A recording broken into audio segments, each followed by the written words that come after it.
快醒醒，别睡了，还得抓紧时间赶路呢。耽误了时辰，人家对你有意见，以后的日子呀可不好过了。温竹清被人给推醒了，差点一脑袋栽在地上。哎，不对呀，他不是死了吗？你这孩子也别苦着脸，这都是命，进了夫家门，好好照顾人家一辈子，总比你在家里呀当牛做马的好。这家人啊，虽然孩子多，但是男人当兵回来的，赚了不少钱，家族里啊也是村里的大户人家，不会亏待了你的。难道是穿越了？正这么想着呢，脑子就是一阵的刺痛，一阵不属于自己的记忆浮现出来，得还真给穿了。他借助古人的身子活了过来。哎呀，走吧，别愣着了，到了梁家总有一顿饱饭吃的。温竹清一言不发，跟着媒婆走路，手里拿着一个小包裹，这就是他全部的家当了。既来之则安之吧，活着总比死了的好啊。又走了半个时辰，终于是到了山清水秀的灵峰村。哎呦，这就是梁家老大的续弦呀，还挺年轻的，还是个黄花大闺女呢。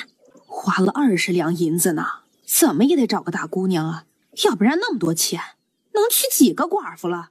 梁大爷不要寡妇呀，他家5个孩子呢，寡妇要是再带上俩孩子，这一家子可就热闹了。谁不疼自己的亲孩子呀？还能照顾好他前头的孩子吗？哎呀，也是啊，这姑娘也是可怜，进门当后娘，还照顾一个残废，守活寡呢。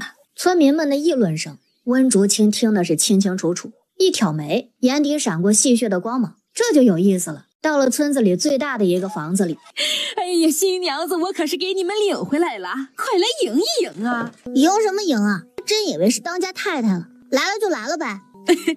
大姑娘性格直爽，以后啊帮着继母照管弟弟妹妹，伺候你爹，这日子总能过下去的。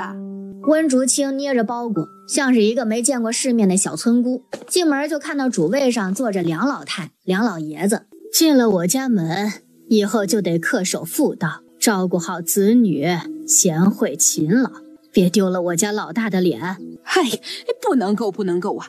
这姑娘啊，在家里就是干活的一把好手，家里家外呀，一定料理好了，肯定不亏呀。这走了半的路了，让新娘子敬杯茶，见见男人，以后啊，这日子就靠他们自己去过了。给公婆敬茶吧。也不知道是不是有意的，温竹清没拿稳，他就松了手。温竹清及时后退，茶杯跌落在地上，热水这才没有烫着他。哼，你这人，一杯茶你都端不好，你故意的吧？是你先松手的。你污蔑人！是你先松手的，天知地知，你知我知，你敢发誓你没有坏心？我凭什么发誓啊？小蹄子，好大的口气！婆婆，这便是你千挑万选的大儿媳妇儿，还真把自个儿当盘菜了，谁稀罕理你啊？好了，你也少说2句，毕竟他刚进门，别欺负人家。温竹清只关心能不能吃饱饭，什么继母后娘、残废丈夫的，那都不是事儿，饿肚子才是天大的事儿呢。我带你见见你男人去吧。刘婆婆，你也饿了，吃了饭再去也不迟啊。你就知道吃，你饿死鬼投胎呀你！大喜的日子别鬼啊投胎的，不怕折了福气。吃饭，老儿媳妇儿，管住你的那张嘴，否则老娘把你也给分出去。你就领着你那一串的闺女自个儿过去吧，我看你能不能养得活。饭后，刘媒婆带着她去了隔壁的院子，见了她的丈夫梁家老大梁正远。梁老大，这是你媳妇儿，叫青青，以后啊多疼媳妇儿，两口子好好过日子啊。多谢刘婶子，辛苦你了。那个谁，你照顾好孩子们，做好你分内的事，我不会亏待你。温竹清的眼神一闪，他连名字都不配人家记住呢。挺好啊，我先走了，你们熟悉熟悉，慢慢来，以后啊都是一家子啦。我送送您。温竹清把人给送走，刘媒婆拿着梁家的谢美礼，喜滋滋的就回去了。再次回到了院子里，梁家的5个孩子就把他给堵住了。你去把衣服给洗了，还得熬药，伺候爹吃药，喂鸡扫院子，晚上做饭，别想偷懒。你爹能生出你这么大的女儿吗？我是爹收养的孩子，我亲爹为了救他而死，所以他养我长大，跟我亲爹一样。哦，这样啊。我跟你弟说说话，我没来的时候，你们的日子能过，现在也能过下去。别急着给我安排活。温竹清直接推开他，进了房间，还把门给关上了。你好大的胆子！你竟然敢把我关在外面！我爹很厉害的，会武艺，你别以为他残废了，你就能欺负他。哎，咱们去后面窗户那边，能听到他们谈话，别让他欺负爹。好，小四、小五，你们俩留下。小四，照顾好弟弟，摔着碰着了，仔细你的皮。我会的。梁正远，你好，我叫温竹清，正式认识一下。你想做什么？不做什么，跟你聊聊。毕竟以后咱们要在一个家里生活的，有些事情提前说开了比较好。我知道你家只是想找个丫鬟婆子照顾孩子伺候你，我家收了钱，这是因，我会履行承诺，帮你们渡过难关，了结这个因果。但是呢，你得给我钱啊，总不能我干活还得倒贴。这一家子吃饭吃药总得花钱吧。还有那几个孩子不懂尊重我这个继母，我管教孩子的时候，希望你别插手。当然，你想插手，估计也无能为力。没看出来你还挺有野心啊，一来就要掌家权。你欺负我残废，保护不来孩子们吗？你别忘了，我梁家还有父母兄弟族人在呢，由不得你一手遮天。哼，你误会了，小树不修不直溜，人不修理梗啾啾。我说的管教不是虐待，我是那种恶毒后娘吗？梁正元给他一个眼神，自个儿体会。你现在就很像。别那么看我，我是为了孩子们好。你不想他们都长废了吧？当然，你要是无所谓的话，我更乐得清静了。哼，谅你也不敢。这是100文钱，家里的花用你都记好账目，我会盘查。家里穷，省着一点花。温竹清撇嘴，傻呢，给女人花钱还得记账，妥妥的小气渣男。行吧，你要跟我分得这么清，我也没关系。你给多少钱，我过多少钱的日子嘛。伸手，我看你伤得怎么样。温竹清给他把脉，叹息一声：唉，你可不带这么坑人的，让我进门3月当寡妇呀。你懂医术？前世他可是国医圣手，每天只看30个病人，挂号都已经排到半年之后了，医术可不是吹出来的。我可以救活你，但是你得答应我一个条件。你以为我会相信你一个小村姑的话吗？你能救我？除非太阳从西边出来。你这人怎么这么轴呢？反正你也治不好，为何不试着相信我呢？反正你也没什么损失，3个月还是得死，我给你治又不收钱，治好了又不会让你以身相许，你也不亏啊。你想要什么条件？我治好了你，你给我一纸和离书，咱们好聚好散，各自安好。可以，但是你要是敢耍我，后果会很惨。你别想耍花招骗我。哼，那不能够，我温竹清最重承诺，这份因果我担下来就会有始有终。救你对我来讲也不是太难的事。那你躺着吧，我和你的几个孩子们友好交流交流。搞定了男人，剩下几个温竹清可就不会那么客气了。你们叫什么名字？知道我是谁吗？我叫梁淑四，这是我弟弟梁淑雾，你是我们的新娘亲。淑四淑雾，挺好的。按照排序来起的名字吗？小五怎么不喊人啊？喊阿娘，姐姐给你留着鸡蛋吃。阿娘。温竹清看他的呆滞神色，空洞的眼神，脸色变得凝重起来。这孩子少了一魂一魄呀，如果不找回来的话，会变成真傻子的。这一声阿娘是真心实意的。温竹清看他面相上父母宫俱在，原本的母亲亲缘淡了一些，多了一些变数。这是因为自己取代了他原来母亲的位置，把自己当母亲了。挚友家的秘密挺多呀，小四是孤儿面相，父母双亡，小五呢又是父母俱在，这就很矛盾呢。你在做什么呢？梁淑仪回来了，一脸的敌意。温竹清这才仔细地打量他一眼，哦呵，倒是一个富贵面相，只是暂时经历磨难，跟梁正远是有亲缘的，并非说的是战友的遗孤啊。小姑娘，别这么紧张，我是你们的后娘了，我答应你们爹会照顾你们的。你要是非要这么对我，那咱就换个方式来相处了。哼，别往自己的脸上贴金了，什么后娘啊，真以为自己是当家太太了？你就是我家的丫鬟婆子，让你干活来的。想要让我喊你娘，你也配？你喊我，我还未必愿意答应呢。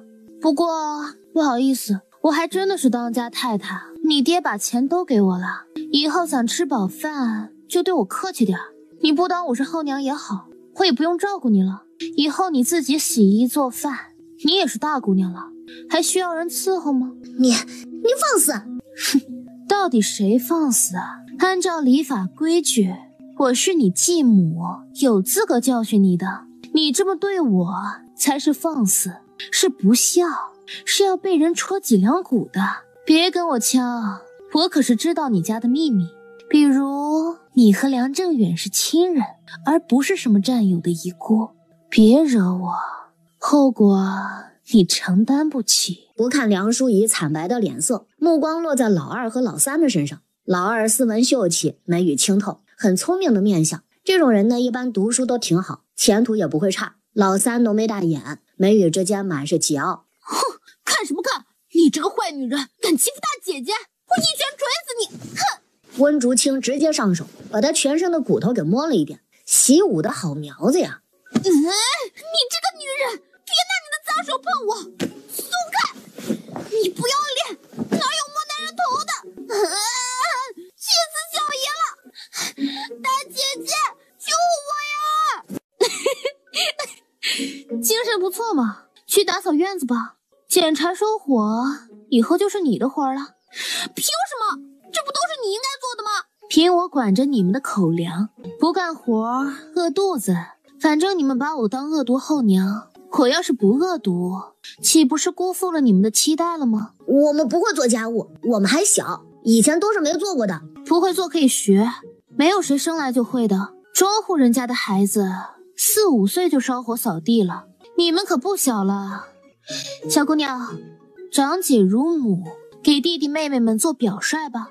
当然，我也不会什么都不管，我会教你们干活，不过只教1次，学不会就自己想办法。梁淑仪都气死了，跟她想的不一样，买她回来是当奴才的，怎么现在还要自个儿干活呢？我不管你以前是什么人，现在你就是个村姑，跟我一样，认清现在的身份，接受现实吧。这话把梁淑仪给吓得够呛，她到底知道多少啊？我们干活，你教我们吧。这就对了，识时务者为俊杰，孺子可教啊。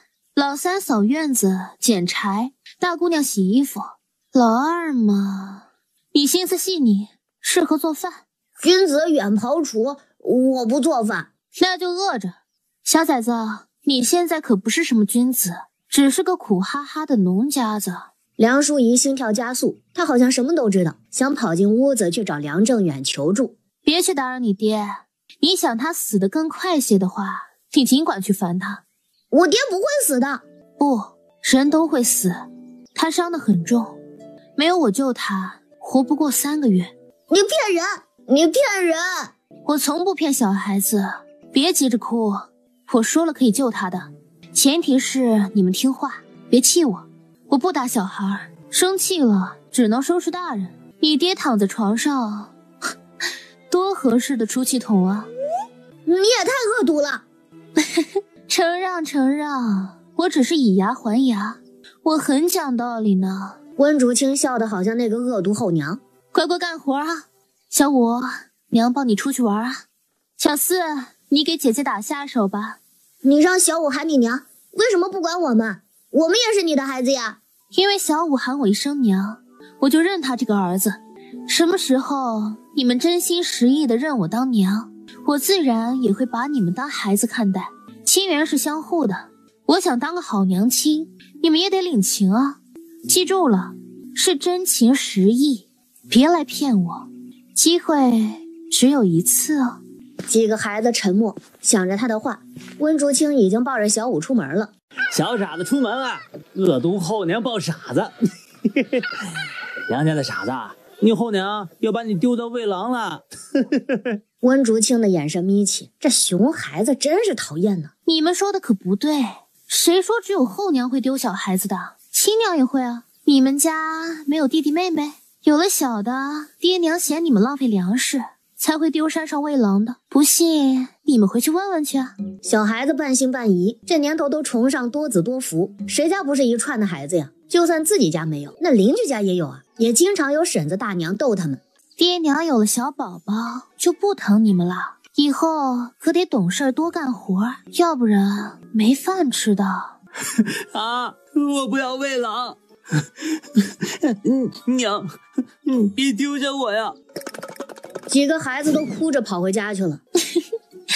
小崽子们欺负老娘儿子，哼，吓不死你们！温竹清哼着歌，继续逛着这个小山村。走到了村中间，就看到外面吹吹打打，树上挂着白纸，门口贴着白对联，这是办丧事呢。怪不得村子里没人，都搁这吃席呢。怎么了这是？时辰可过了，要是不发丧，误了时辰可不好的。哎呦，你也懂这个呀？可不是嘛。不过可不是不发丧，而是这棺材抬不动，真是邪了门了。要说王老太太子孙们多孝顺，也没虐待老人呢，怎么就不肯走呢？哎，你谁家的？我怎么不认识你啊？我啊，刚嫁过来，梁家老大家的。婶子好，以后多多关照。你就是那个后娘啊？这小身板能干活吗？还要伺候你那个残废男人。姑娘啊，你也是可怜，嫁到这种人家里来了。都是命啊，没办法的事儿，日子还得向前看，总得过不是吗？哎呀，这话说的也对，就得向前看。我是张虎媳妇儿，你就喊我张婶儿就好了。有事来我家，我能帮的呀，一定帮你。谢谢婶子了，帮我抱一下孩子，我进去看看。哎，这小媳妇儿看热闹比我还积极呢。娘，儿子哪儿做的不好了？您不肯走，您可俺儿子们怎么办呀？娘啊，一路走好啊，别折腾儿孙了，我们给娘磕头了。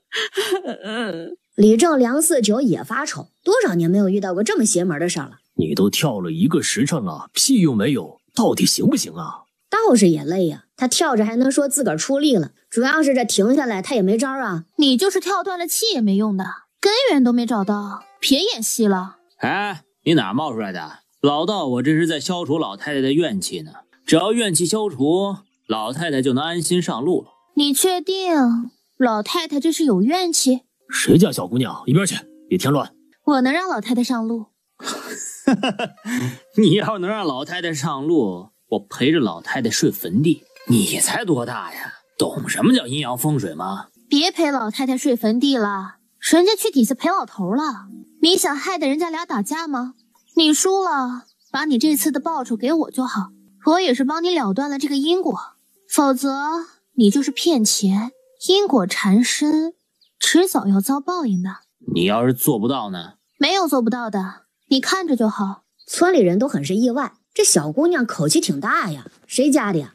温竹清走到了棺材边，附耳倾听了一会儿，露出了笑容。有时候老人不肯走，不是儿孙们不孝，而是老太太心事未了。你们这儿停灵7天，太久了，老太太今天必须去投胎，想托梦都没机会，所以才舍不得走呢。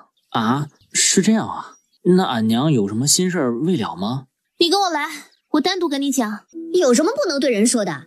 你这姑娘鬼鬼祟祟的，不会是想要骗钱吧？要说就在这说，小蹄子年纪不大，心眼儿倒是挺多呀，背着人想做什么？嘴上不积德，张嘴就喷粪，小心嘴角生疮烂舌头。你找打呢？敢咒老娘？王树才的媳妇儿吴氏出了名的难缠，村里头的人都怕她，眼看着就要动手挠温竹清了。突然这棺材就咚咚咚的响起来。我的娘，诈尸了！你看你不好好做人，你婆婆都看不下去，棺材板都压不住了呀。姑娘，那你说这事儿该怎么破呀？你放心吧，报酬少不了你的，加1倍给你。王老大，你说句话呀。是，报酬加1倍，只要你能让我娘安心上路就行。好说，都是一个村的，互相帮忙是应该的。你既然想让我公布出来，那我就不客气了。老太太藏着的私房钱没有交代清楚呢，怕你们日子过得不好，才舍不得走。王家老大，你是长子，这笔钱你看着分配吧。娘还留下钱了呢，有多少？金镯子1对，银子20两，铜钱3吊零730文。老天啊，这么多呀！王家发达了。村民们是肉眼可见的眼红了呀。银子平分，娘的金镯子不动，留着一代代传下去。你们有意见吗？没有啊，大哥说了算。我不同意。我们伺候老的这么多年，婆婆的遗产都应该给我们才是呀！你们都搬出去住了，还来分家产，要不要脸呢？怎么就不要脸了？我们虽然是搬出来，这些年送粮送钱的可没少尽孝，怎么就成了你一家的了？你怎么伺候老人的，当我们不知道啊？要不是大哥盯得紧，你能饿死婆婆。这次婆婆走得这么突然，谁知道是不是你做的手脚？可不是嘛，你才没脸要婆婆的财产呢！你们血口喷人，老天爷，这日子没法过了。今儿不说清楚了，谁都别想出门。你个败家娘们儿，闹什么闹呀？老子脸都让你丢尽了，耽误了娘上路，老子打死你！哼，你打，你就是打死我这事也不同意。辛苦伺候老人这么多年，送走公公送婆婆，我没功劳也有苦劳呀。啊，最后他们没出力的来平分家产，是我不讲道理吗？王老大媳妇儿，你别闹。你要是觉得自己不心虚，伺候婆婆有功，敢不敢跟你婆婆当面说？你又搞什么？婆婆都死了，怎么当面说？魂儿还在呢，可以托梦。你觉得自己伺候婆婆很好，也听听你婆婆怎么说。她要是赞同财产都给你，其他弟弟们也不能有意见。这是老人的东西，怎么分配她说了算，是不是这个道理啊？哼，其实王大媳妇儿，你也不吃亏了。那俩金镯子是要传下去的，不是留在你们长房了吗？就是啊，从我们进门你就爱占便宜，这次说什么也得平分。镯子缴了，一人一份，我们自己传下去。别打扰娘清静，惹恼了老子，休了你这个懒婆娘。我娘给我留了钱，我还能娶个俏寡妇呢。你敢？你是不是早看上好寡妇了？哎呀，我就那么一说，你滚不滚？耽误了发丧的时辰，全家都得倒霉，尤其是霍言儿孙。王大媳妇儿，你好好的给老人赔个礼，有事儿以后慢慢说吧。我赔礼？凭什么？娘啊，求求你了，让奶奶好好上路吧。你不管孩子们的死活了吗？吴氏看众叛亲离，不得不跪下磕头。娘啊，儿媳送你上路了，你在那边可得保佑儿孙们平安发大财呀！唢呐吹起来，老太太上路了。孝子贤孙哭着送走了老太太，一座新坟堆起来，阴阳两隔。大妹子呀，没想到你还有这个本事呢。你在娘家做什么呢？道姑吗？前世是。真是会说呀。高人都有秘密，我不问了。那个以后啊，多来家里坐坐，有事就来找婶子啊。咱们两家离这不远，是近邻居呢。道姑都带着福泽，多来自己家走动，也能沾沾她的福气啊。好啊，婶子不嫌我打扰就好。姑娘，这个是答应你的酬劳，太谢谢你了。也是你的福气，才有我的出手，一切都是缘分。让你看好弟弟，这点事儿你都做不好，弟弟回不来，你也没用了，把你给卖了换粮食去。温竹清进门就看到梁淑仪欺负妹妹呢。梁淑仪，你仗着年纪大，欺负小孩子算什么本事？谁让你带着弟弟出门的？你连招呼都不打一声，出了事儿你赔得起吗？说完就要伸手抱过小五，结果呢，小五反而是抱着温竹清的脖子，不舍得松手了。小没良心的，把你卖了，你哭都没地方哭去。这么大姑娘了，信口开河，你哪只眼睛看到我要卖了小五了？莽莽撞撞，粗枝大叶，管好你自己吧。你才是被人卖了还帮人数钱的傻大妞。你好大的胆子！我胆子一直这么大，要你说，我可是你后娘，跟我说话客气点，否则明儿我让满村人都知道你顶撞继母，大不孝，气死你！你敢？你要是继续这个态度，我会让你知道我敢不敢的。小姑娘，我看你辛辛苦苦撑着家不容易，让着你呢。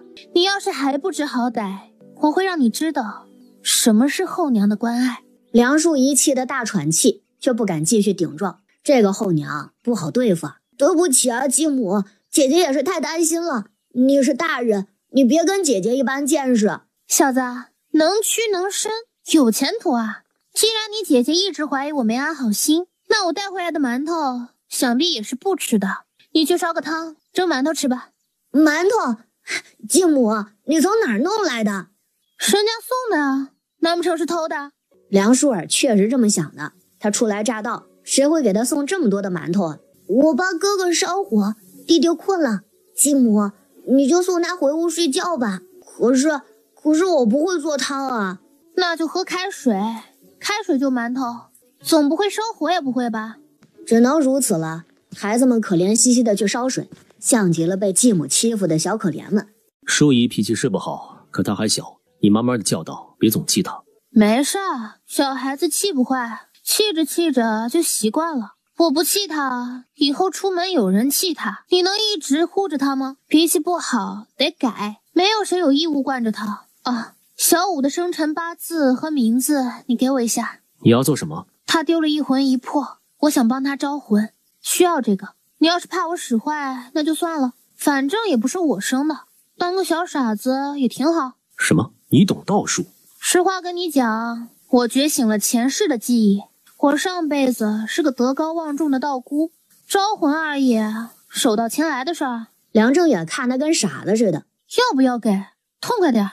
生辰八字我也不清楚，只能给你孩子的名字。也行。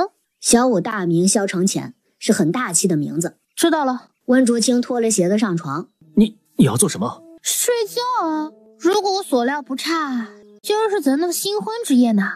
相公啊，你腿儿受伤，第3条腿不会也废了吧？哼，哎呦，那不是成了太监了吗？我岂不是守活寡了？你这女人要点脸。穷的连裤衩子都没了，还要脸呢？相公，你要是从了我保证把你养得白白胖胖，哪条腿残废了都能给你治好了。梁正远不想说话了，感觉自己被他给调戏了。温竹清忍着笑意，盘膝坐好，开始修炼。这副身体竟然是天生的道体，祖师爷保佑啊！他有信心，5年之内就可以修炼到前世的巅峰水平。继母，馒头好了，你要吃吗？我吃饱了的，你们吃吧，别来打扰我。饿了我自己会去吃的。好吧，继母，那你休息吧。别喊我继母，喊我姐姐吧。温姐姐，你乖乖的，姐姐疼你。温姐姐，乖啦，洗干净手脚再睡。姐姐喜欢干净的孩子。夜里，梁正远打起精神盯着温竹清，看他到底是不是装腔作势。这个女人想要偷懒不管孩子，这么离谱的借口也能想起来。只是温竹清一直不动，就跟个雕塑似的，反而是他越来越困，不知不觉的就给睡着了。阿娘，哎呦，乖儿子，醒啦！以后阿娘护着我儿子，什么妖魔鬼怪休想进我儿子的身。尿尿得，伺候臭小子尿尿了。小五尿得欢畅，差点就溅在了梁淑仪的身上。你故意的吧？姐姐，喊姐姐也没有用，你尿我身上了。哼，不是，小五，你喊姐姐了。梁淑仪这才发现小五的眼神灵动，跟以前一样了，不再是昨天那呆着茫然的眼神。小五，你再喊一声。姐姐，自己跑着玩吧，阿娘给你做饭吃，我陪着阿娘。真乖，娘的好儿子，娘把你养得白白胖胖的啊。娘亲最好了。臭小子，我才是你亲戚，你不亲我，亲一个外人，你才跟人家认识1天，真当亲娘了。屋子里传来梁正远的话：淑仪，你进来一下。也不知道梁正远给梁淑仪说了什么，再次出来的时候，他的脸色好了一些，没有再针对温竹清了。阿娘，鸡蛋更好吃。晚上还给你蒸啊，乖儿子。梁淑仪，你洗碗刷锅，老二老三，你俩一起去抬水回来，把水缸挑满了。小三儿，你扫地吧，都把自己的活做好了。你做什么？使唤孩子们干活，你当后娘的坐享其成，你好意思吗你？你吃的喝的是谁做的？下次想不干活可以，别吃我的东西啊。梁淑仪撇嘴，最终还是忍耐下来。锅里剩了一碗粥，一个馒头，端给了梁正远。吃饭吗？腿伤着，胳膊没残废，总不能让人喂你吃吧？不用，我自己可以吃。吃完了让大姑娘洗碗，我要去山上一趟，给你找点药材，答应帮你治伤，一定会兑现。山上危险，你还是等一等。我有个兄弟，过几天回来跟他一起去。等不了了，家里没米没柴，小五需要补身体，你个伤员也得吃好点。再等几天，你兄弟们回来可以给你烧纸了。你，梁正远生气了，怎么说话呢？因为要进山，就把小五留在了家里。小五舍不得。阿娘，不能带着小五吗？阿娘很忙的，给小五找肉肉吃，吃肉肉长高高哈。下次啊，一定带你出去玩。乖。好吧，小五坐门口等阿娘回来。这不是梁老大家的小媳妇儿吗？干嘛去呀？正远媳妇儿，你真的会道法，会驱邪呀？我去挖点野菜吃。驱邪得看什么情况了，一般的邪祟没问题的。哼，你可真会吹牛，我还说我会驱鬼呢。瞎猫碰上死耗子，真以为自个儿是大师了。弟妹啊，说话可要负责的，不可乱言鬼神，小心鬼神听到了找你聊聊。哈，还有长幼尊卑，礼法就是礼法。我是你嫂子，你不说喊人，出言不逊，我可是有资格教训你的。哎呀，叫你还教训我？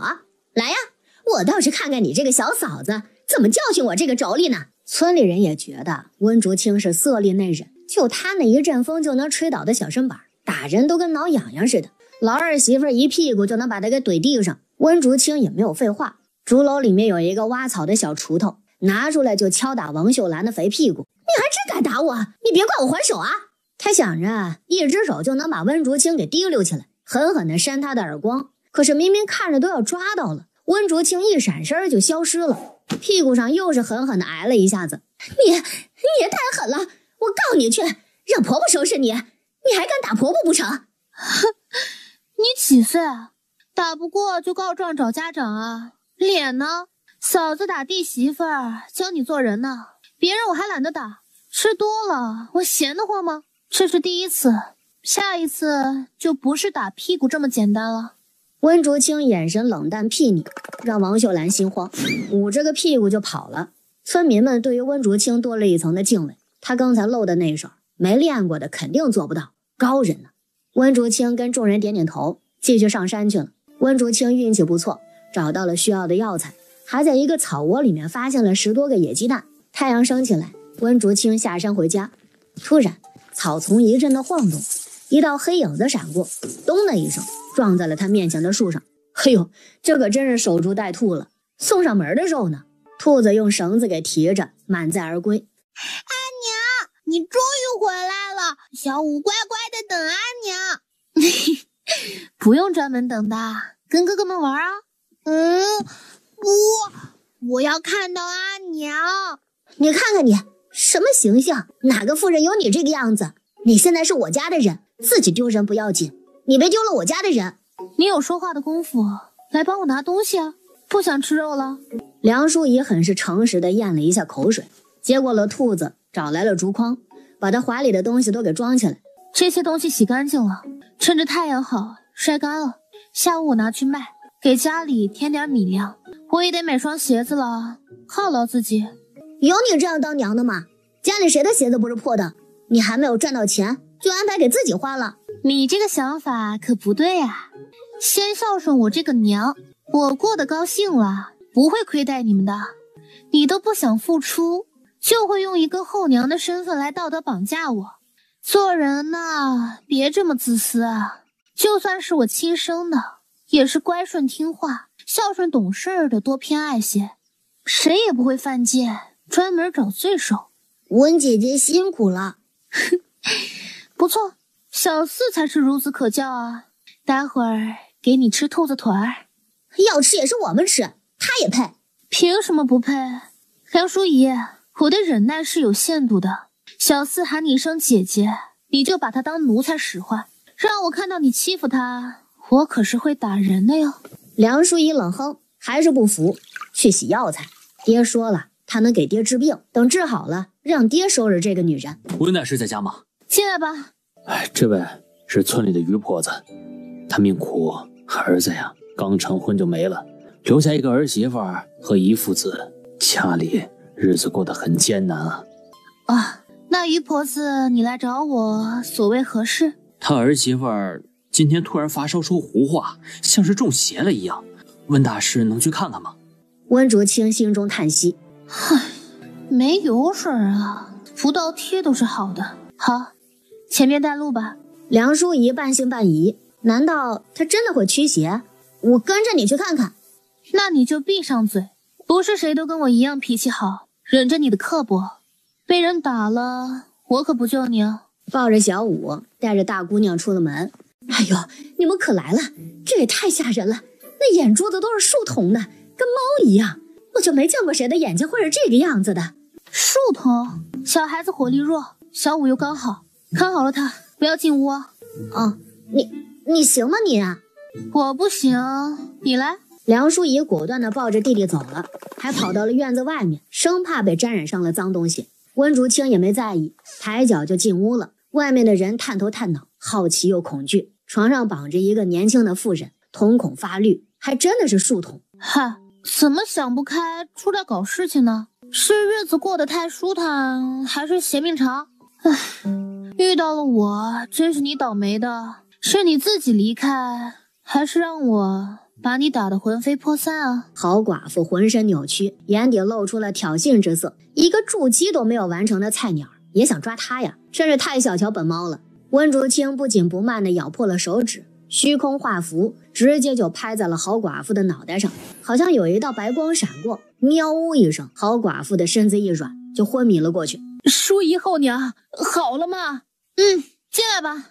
是一只刚开智的猫妖，不过这等小精怪，等闲是不会骚扰人的。人妖殊途，他肯定是做了什么出格的事情。这不能啊！他一直在家照顾我老婆子，没有我这个儿媳妇儿，我坟头草都老高了呢。婆婆啊，你的福气啊还在后面呢，别灰心哦。有这么好的儿媳妇儿，也是你的福报，好好过日子吧。他醒来，让他去我家找我，我仔细问问清楚，以免那小精怪来报复。总要把原因给找到了才行的。好，我会的。淑仪后娘，太谢谢你了。家里也没什么值钱的东西，老婆子不知道怎么报答你才好呢。没事儿，我刚来咱们村子，有能力就帮一把。婆婆记着我的好，对我家孩子关照一下就行了。一定的，以后谁欺负你和孩子们，老婆子拼死帮你们呢。温竹清笑笑没有说话，报答这种事情看行动，可不看嘴。好啦，这么快，什么东西啊？好奇害死猫，多看少问。我抱着孩子，你回家给我煮5个鸡蛋吃。你要吃5个鸡蛋，咱家什么条件啊？我都1个多月没有吃过鸡蛋了，什么味儿都快要忘了。你做不做吧？做啊！看你那脸白的，算可怜你了，真不知道买你回来干啥。梁淑仪嘟嘟囔囔的，还是去煮了鸡蛋。回到家，香喷喷的荷包蛋已经端上了桌子，还有梁淑仪那张鼻子不是鼻子，眼睛不是眼的脸。温竹清吃几口，胃里舒服了一些，分给小五1个，剩下的都自己吃了。淑仪，刷碗了。你说说你，使唤我跟丫鬟婆子似的，让爹休了你得了，不干活还得让我伺候你。哼，小姑娘，你这个性格没少吃亏吧？狠不下心就别那么多话，事儿做了还不落好。有句话说得好，做得多不如一张巧嘴。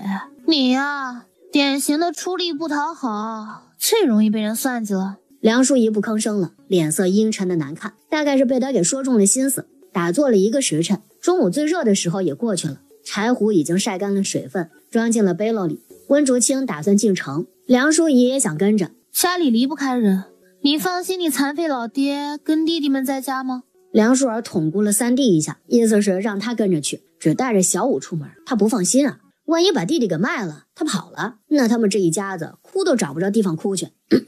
你陪着继母去吧，也帮忙照看一下五弟。哦，好吧，继母，我跟你们一起去镇子上。温竹清并没有拆穿他的小心思，带着梁书山一起，小五放进背篓里面背着，小五乐得咯咯直笑，好好玩啊！村口有牛车，一天去镇子上面一次，如果下午谁要去，得加钱。温竹清花了5文钱，坐上了牛车。等一下，我也要去镇子上。也好，拼个车，给我2文钱吧。啊？为什么要2文钱？以前不是1文钱的吗？那是早起人多，现在就咱们俩，5文钱走一趟，我让你拿2文钱，还是你占便宜呢？你既然已经掏钱了，就让我蹭个车呗，下次我请你坐车。没睡醒啊？做什么美梦？大爷，走吧，不拉他了，耽误了时间，回来要天黑了。嗨，你这个女人，你知不知道我是谁啊？怎么这么小气？你别走啊！车夫老陈头那也是老实，收了温竹清的钱啊，就听他的话，真就不管那女的了，就这么走了。陈叔，那女的谁啊？我刚嫁过来，村里人都不熟悉。你不熟悉还这么硬气？这是做人的原则，跟谁没关系的。知道了我也照样会这么做的，不过我也得知道跟谁不对付了。是李正家的新媳妇儿，说来也巧，跟你一天嫁过来的。不过人家就风光多了，嫁妆都有10两银子，被褥嫁1，娘家兄弟3个都来送了，可热闹了。今天大概去镇子上没什么东西的，只是他男人怎么没跟着呀？新婚的小夫妻正是黏着的时候啊。老陈头看着老实，可说起八卦来那也是头头是道。半个时辰之后，来到了镇子上，小五好奇的四处看看，什么都稀罕。肉包子，我饿了，给我买俩包子吃呗。不买，我欠你的吗？小子，记住了，我给你吃是我心情好，我不给你伸手要也不给。我是你什么人啊？你要买就买的吗？你不买就不买，谁稀罕呢？饿不饿？吃不吃肉包子啊？阿娘给你买。吃，阿娘也吃。嘿嘿，好嘞，真乖。温竹清买了2个，跟小五1人1个。梁书山这心里头拔凉拔凉的，他真的不管自己了，心肠硬得很呢。小爷不饿，求着小爷吃，小爷都不吃。3哥哥，我不吃。小五吃了几口就吃饱了，中午吃了荷包蛋的，剩下了大半个。那给人家小乞丐吧，怪可怜的。你就不能多让一让，小爷不要面子。墙角不少的乞丐懒洋洋地抓着狮子吃，小五纠结，给哪个好呢？给哥哥吃吧，家里穷的要死，还有心情发善心，不当家不知柴米贵。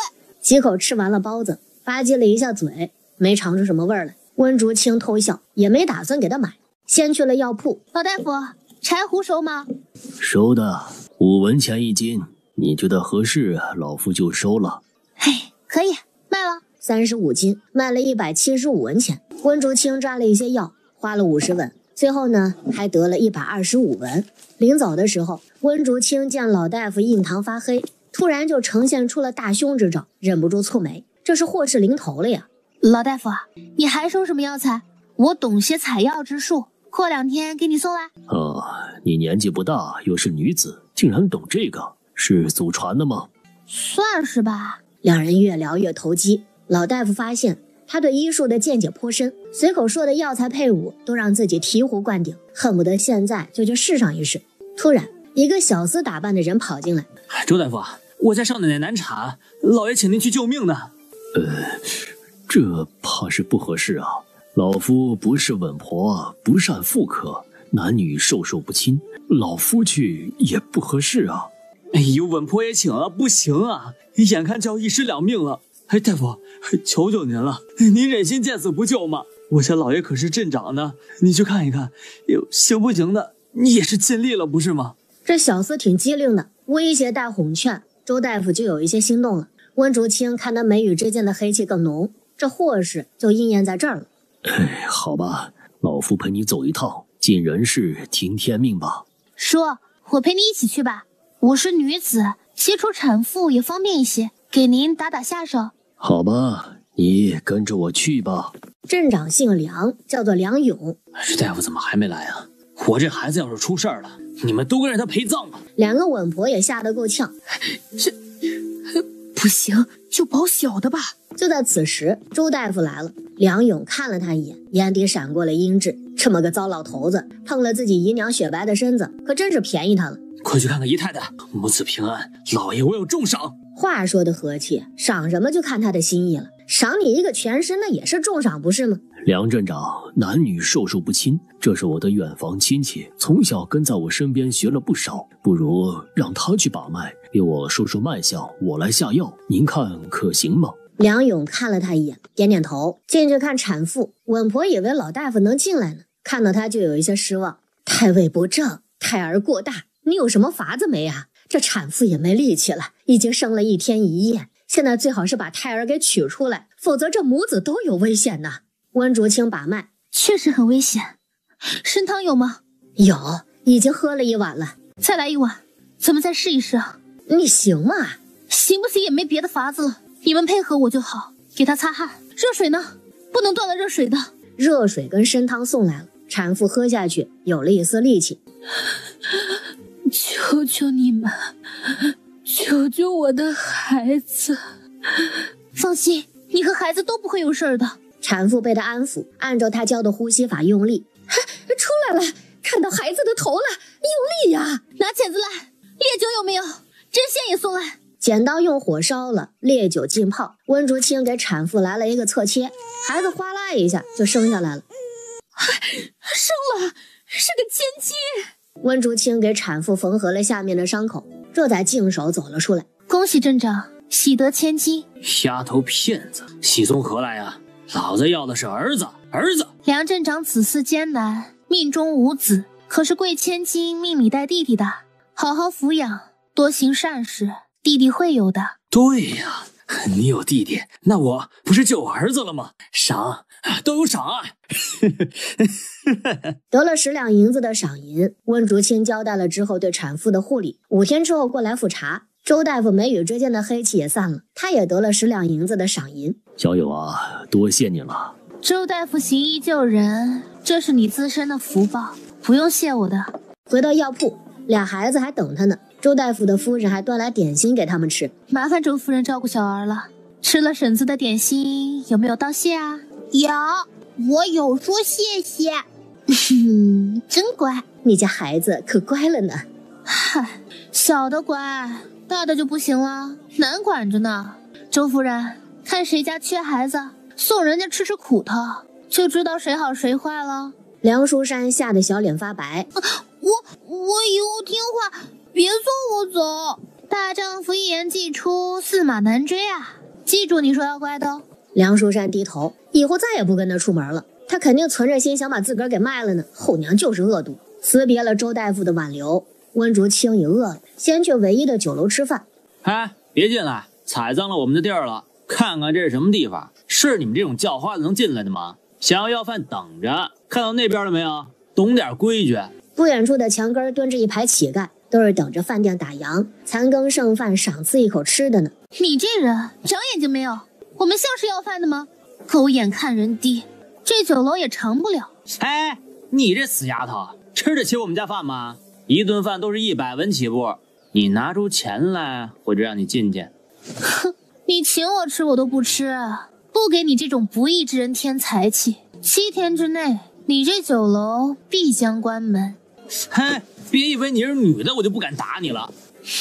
我不跟你一般见识，你这么肮脏的人，不配碰本姑娘。7天要是不关门，我温竹清的名字倒着写，你别来求我就好。温竹清傲气地转身离开，气得伙计想要杀人，要不是还要招呼客人，非得好好的教训他不可。穷鬼就穷鬼，装神弄鬼，想要骗吃骗喝，当他眼瞎呀？酒楼是吃不成了，那就吃路边摊吧。阳春面2碗，1碗8文钱，很大的碗。小五跟温竹清吃1碗。梁书山别看年纪不大，吃的可不少，一大碗稀里呼噜的吃下去，差点都落泪了。吃饱肚子的感觉也太幸福了。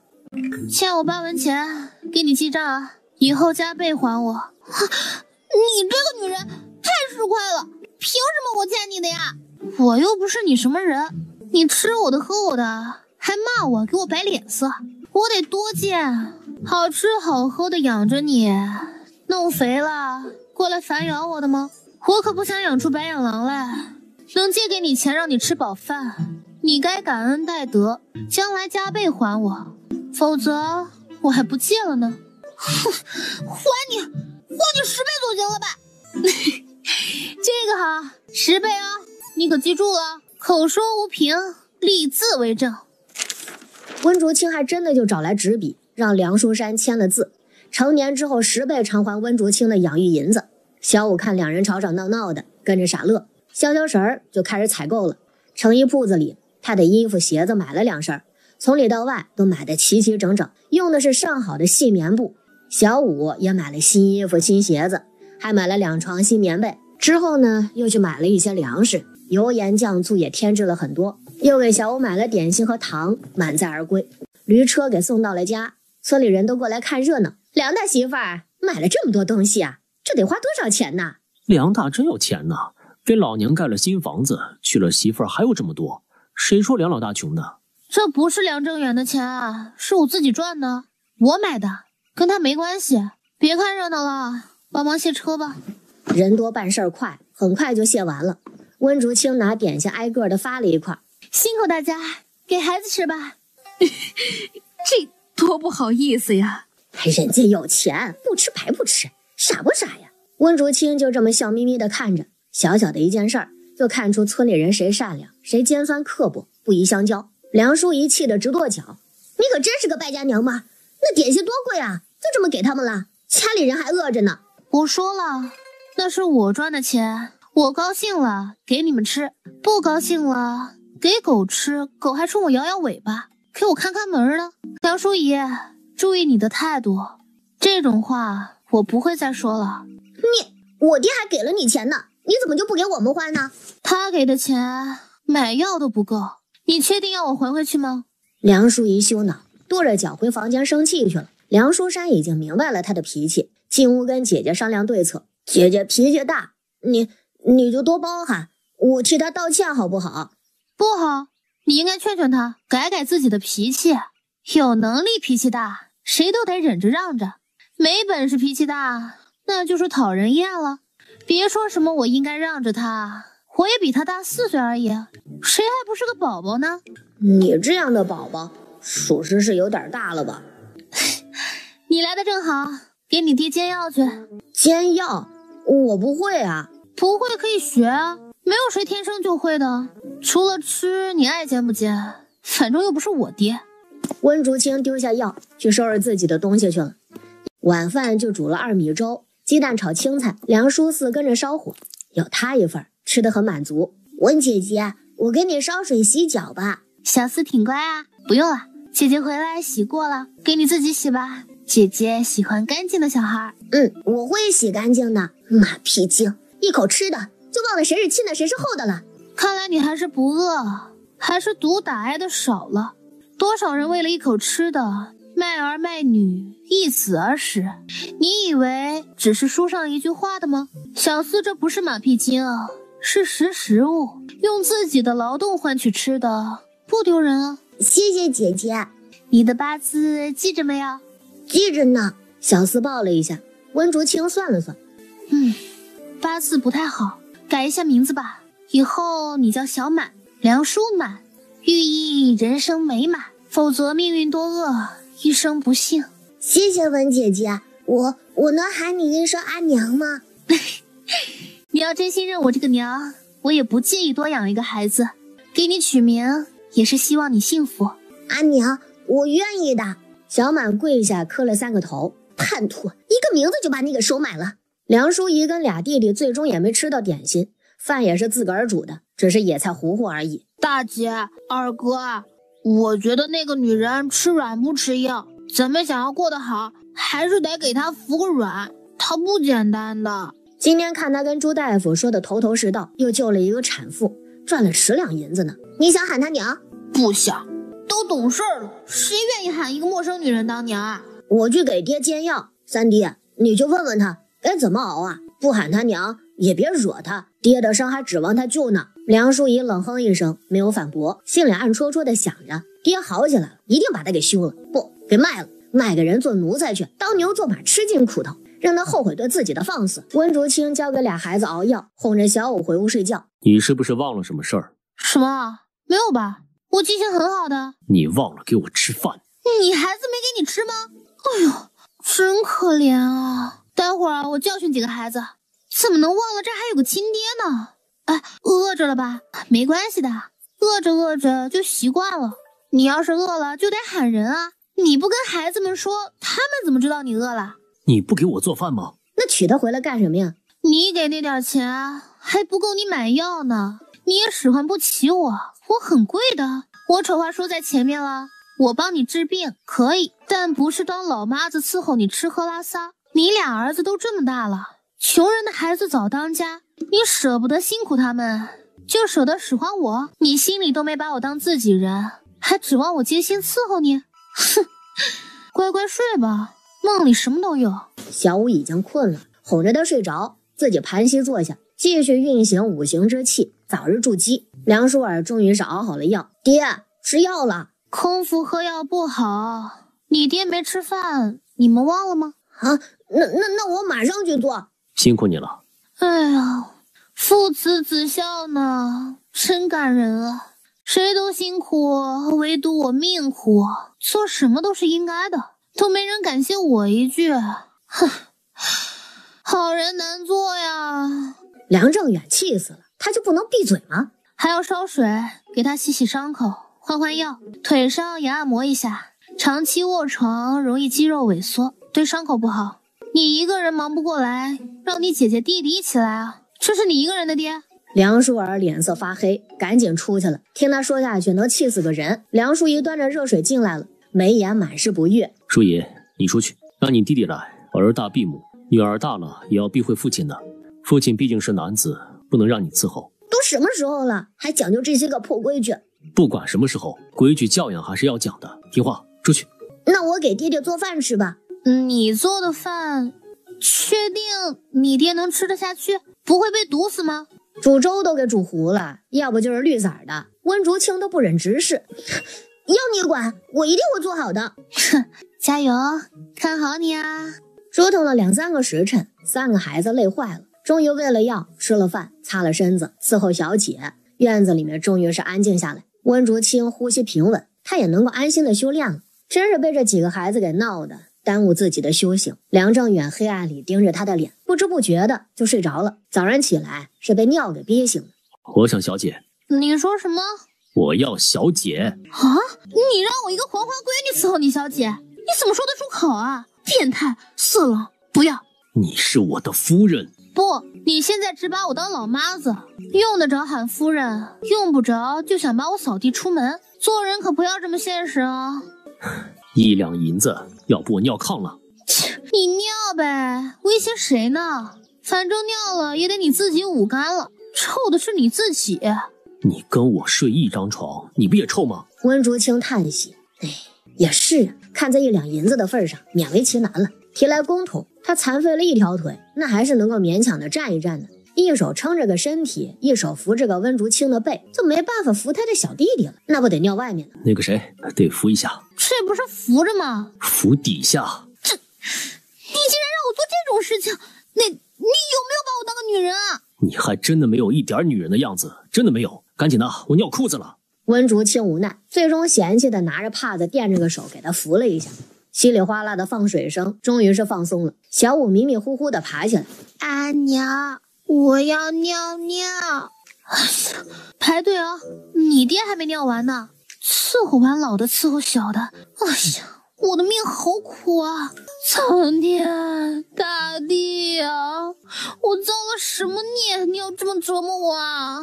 絮絮叨叨的没完没了。梁正远黑着脸躺下，哼，你应该庆幸我没有让你伺候我姐大的。我会打得你大小便不能自理。帮梁正远小姐之后，他对温竹清呢就总觉得有一些不自在，倒是约束3个孩子不许对他放肆。爹，他是不是对你做了什么？你该不会跟我亲爹一样，被小妾一哄就找不着北了吧？她也不漂亮啊，你品味这么差呀？你闭嘴，这是你能说的话吗？记着你的身份，不要学得那么粗鄙。高贵也得看地方，那个女人有句话说对了，这里是乡下，吃饱饭都难呢。先活着再说礼仪规矩吧。总会过去的，他人不坏。现在咱们落难，需要帮助。能屈能伸方是真男儿，此时忍辱负重是为了将来大计。大姐，咱们没有任性的资格。打也打不过，咱也不会赚钱，能怎么办呢？他对小五很好啊，好吃的都给他，不像是坏人。坏人还能写在脸上？他刚刚进门，自然是要好好表现。等把咱们都给收买了，狐狸尾巴就露出来了。你别被他一点好吃的就给收买了。有人给吃的先吃着呗，你非较劲儿，吃亏的不是自己。我肉包子吃了俩，阳春面也吃过。好像多个管吃饱饭的娘也不错。惹来梁淑仪的一顿暴揍，又是一个叛徒。爹，你尽快好起来，他开的药管用吗？感觉好一些了，之前是中毒，内力无法运转，现在感觉轻松了一些。这个药真的管用呢，算他有点功劳，将来留个全尸吧。梁正远心里有些不舒服，真的恢复武功不需要他的时候，那确实不能让他活着。温竹清倒是不知道，一家子的人都算计着他怎么死呢。找到了村里的木匠，打了一张新的床，跟梁正远正式的分床睡。他带着小五，这孩子虽然是魂儿回来了，性格还是有一些孤僻，多带着他跟人交流，慢慢的纠正。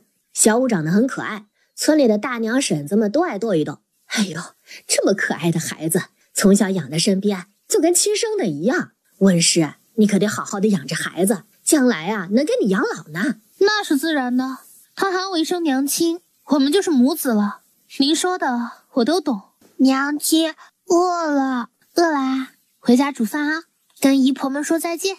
姨婆再见。回到家，竟然有一个不速之客，她便宜婆婆梁老太，还有她便宜妯娌王氏王秀兰，蔡氏蔡小云。梁淑仪是幸灾乐祸，她治不了这女人，那有人能治得了她，就等着看热闹。婆婆，二弟妹三弟妹，这么兴师动众的找我不像是好事吧？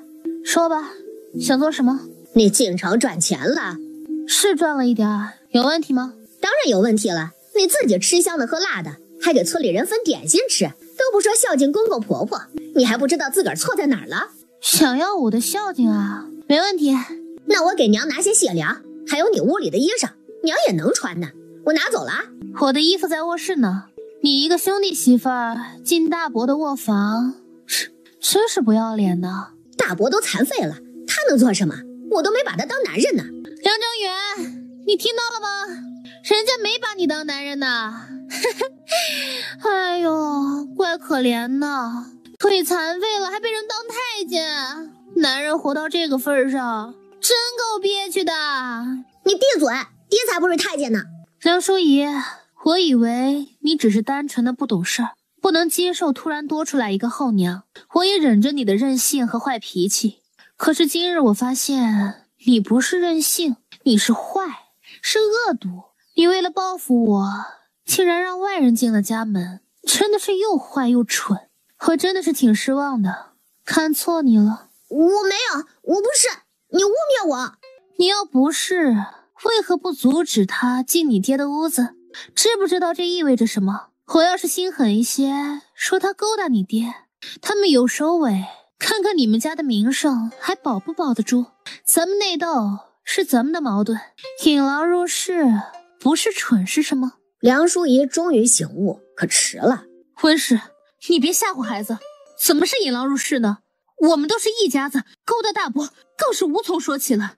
婆婆不是陪着吗？我们只是按照婆婆的吩咐做的呢。温竹清多看了她一眼，比起王秀兰浮于表面的坏，这女的倒是蔫儿坏。果然这会咬人的狗都是不叫的。安奶、二婶、三婶，后娘对我们很好的，她赚点钱也不容易，还要给爹抓药看病。等爹的伤好了，我们会孝顺安奶的。现在家里面确实困难，吃饱饭都难，请安奶就别为难后娘了，好不好？梁淑儿这么一说，那倒是可圈可点。不过呢，他并不领情，这个老二心眼子多得很呢，只是为了他自己吃饱饭。要是单纯的自个儿倒霉，那说不定啊，他还得落井下石呢。这是我家的粮食，你们谁都不能碰！小崽子，我是安奶，安奶吃你点粮食都不行吗？大的不孝，小的也没规矩，都被你给养歪了。你要这么说，我可不认的。我才养几天，或许本来就是坏的呢。梁婆婆，我劝你善良，别忘了我温竹清是做什么的。抢我的东西，吃得下去，消化不了，别撑死了。你敢诅咒你婆婆？这种心思歹毒的女人，休了她都不过分。哼，赶紧的，正好方便你伺候大摆子。虽然残废了，脸长得还挺俊的。皇室啊，难不成你男人不行？你觊觎别的男人了？你无耻！我才没有，谁跟你一样的不要脸呢？我又没有进别的男人的房间，哪里不要脸了？皇室啊，栽赃也要有证据的。正闹着呢，李正、梁四九和陈婶子、王树才一家子都来了。梁老太，你们这是做什么？温竹清给小满使了一个眼色。阿奶要抢我们家的粮食，还有新衣裳。李正爷爷，求求你了，不要让他们拿走。小满刚吃了几顿饱饭，不想饿肚子。这是后娘采药换来的，她还给人看病，才赚了这么点钱，凭什么拿走？谁敢动我家粮食，我跟谁拼命！小狼崽子，反了你了！这是一窝子不孝子孙，都被他给教坏了。梁家不是分家了吗？当初我男人的伤残费用给了梁家盖新房子，我男人倒是没有住意见，反而是他们一家子住的舒服了，把我们分到这么小的茅屋还不够，还想抢粮食。可这梁婆婆就生了他一个儿子，敲骨吸髓的让他孝顺，孝顺你还不够，底下的弟弟妹妹们是不是也要养着？那梁婆婆，你这算盘打得可够精明的。郑远媳妇儿说的对，已经分家了，当初分家文书都写着呢，房子归老人，以后老大不负责赡养义务，二房三房给你们养老，你们这是做什么？那是以前老大没那个能力，现在不是娘给他娶了厉害的媳妇儿，那不该孝顺吗？那些钱也是郑远的，又不是你们拿出来的，怎么就成了你们的功劳？就算是如此，郑远还有5个孩子呢，都扎着嘴喝西北风吗？王氏，别把大家都当成傻子。皇室，你那点小算盘打得太精明了，住着人家老大的房子，人家孩子饿得嗷嗷叫，你都没给过一个窝窝头，现在人家刚过点好日子就来抢，你要不要脸呢？就是，温大师可是世外高人，这点钱财粮食算什么呀？他要是想赚，有的是钱粮。你们都是一家子兄弟，不说帮扶亲哥，还总占便宜，对大师不敬，小心遭报应。梁老太有一些心虚了，这神神鬼鬼的东西最可怕了。你别胡说了，什么大师啊，也就骗你们这一门子的人。他要是大师的话，老娘还是仙女呢。仙女儿成你这样吗？土地婆婆你都不配，别给自己脸上贴金了。对神灵不敬是会遭雷劈的，二弟妹小心祸从口出。切，你劈一个给我瞧瞧！老天爷那么忙，哪会管我这样的小人物？只听到咔嚓一声，平地一声惊雷，直就劈在了王氏的头上。哎呦，真被雷劈了！梁老大媳妇儿真的是大师啊，快跪下参拜温大师。大家都别跪我，是他对神明不敬，各路的神仙小小教训一下。我的修为还差得远，不敢当你们跪拜，我给不起你们庇护，反而对我不好。听温大师的话啊，不让跪我们就不跪了。温大师，以后村子里有事儿还请您出手庇护。能力范围内我会照顾村子的。梁老太都吓得尿裤子了，蔡小云也吓傻了。老天爷呀，这个嫂子真的会仙法！哎呀，王氏不会被劈死了吧？性命无碍，小小教训一下，下次要是不做好事儿，可就没这么简单了。把他带走，别脏了我的地儿。我这院子让他男人来给我修理好了，否则祸延他们全家。别怪我没提醒你们。我马上就让老二老三给你修个院子。老大媳妇儿啊，娘错了，你可别跟娘一般见识，你别劈娘啊！你别一口一个娘，咱们没有母女缘分，你当不起，小心折寿。那不当了，你说怎么样那就怎么样吧。小满，你照顾好弟弟，我进山一趟。山里很危险的，有猛兽会吃人，你小心些。吃了我不是更好？你们也不用厌恶家里多个后娘了，还能过你们以前的日子。阿娘，你不会被吃掉的。小五跟着阿娘进山吧，要吃先吃掉小五吧。小五不要阿娘死。阿娘不会有事儿，遇到老虎打回来给小五做虎头帽子，猛兽遇到阿娘是他们倒霉。给咱们夹菜呢。啊，真的吗？当然啦，阿娘给小五找肉吃，养得胖胖的。你和小满姐姐乖乖在家待着，好不好？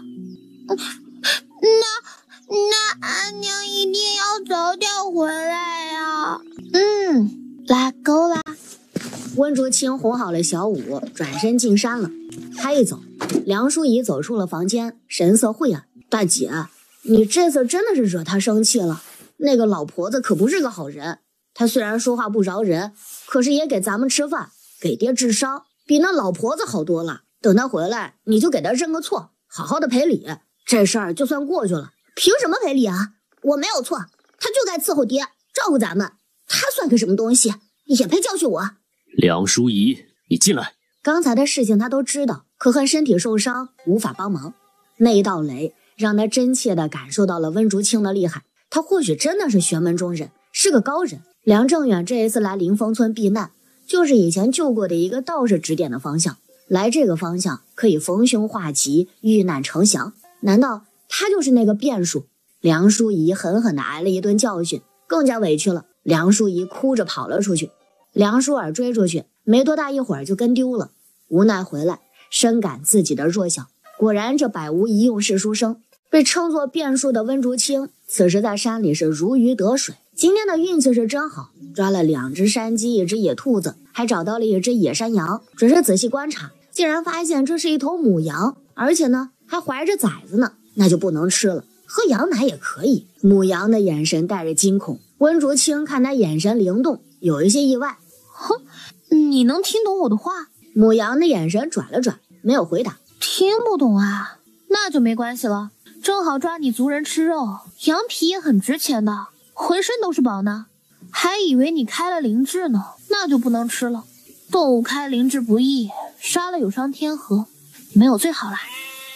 母羊叫起来，温竹清笑了，果然是有点灵智的。算了，有你也够了，跟着我少不了你的好处。有灵智就更好了，给小五做个伴儿，养在家里看门了。你知不知道哪里有人参、黄芪这些药材啊？我需要调养身体，有了药材就不吃你的族人了。母羊无奈，带着他来到了山里的一处山沟里。草丛里，一朵红艳艳的人参种子在阳光下格外的醒目，随手扔进了背篓里，又采了一些药材，是梁正远需要用的，还找到了一株7叶断续草，收获满满，也不用牵着母羊，他自己会跟着。背篓呢也给人家背。母羊的白眼都翻到天上去了，可真是个懒女人。刚到山脚下，突然就听到了一阵窸窸窣窣的声音，还有女子的低声呜咽。温竹清神色凝重起来，谁在这儿行不轨之事啊？温竹清悄悄地靠近，掀开草丛，就看到一个强壮的男子死死捂住身下女子的嘴，女子拼命地挣扎。温竹清也不犹豫，捡起石头就重重地砸在了男人的后脑勺上，一下子就给砸晕了。梁淑仪，怎么是你啊？梁淑仪嘴一撇，哇的一声就哭出来。好啦，别哭了，你不是最倔强、最骄傲、最厉害的吗？与其哭唧唧，不如去揍他一顿，看他还敢不敢欺负女子了。梁淑仪一想也是，转身就把男人拳打脚踢了一顿。这人谁啊？怎么会在这儿欺负你啊？我也不认识的，是村里的无赖二流子，还不是因为你啊！我爹骂我，我就跑到这儿来散散心，谁知道被他给碰到了。哦，都是我的错，你没错。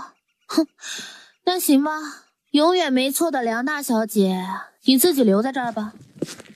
温竹清转身就走。啊，你等等我，你就丢下我不管了，你站住！温竹清走得飞快。温竹清回到家，阿娘，你终于回来了。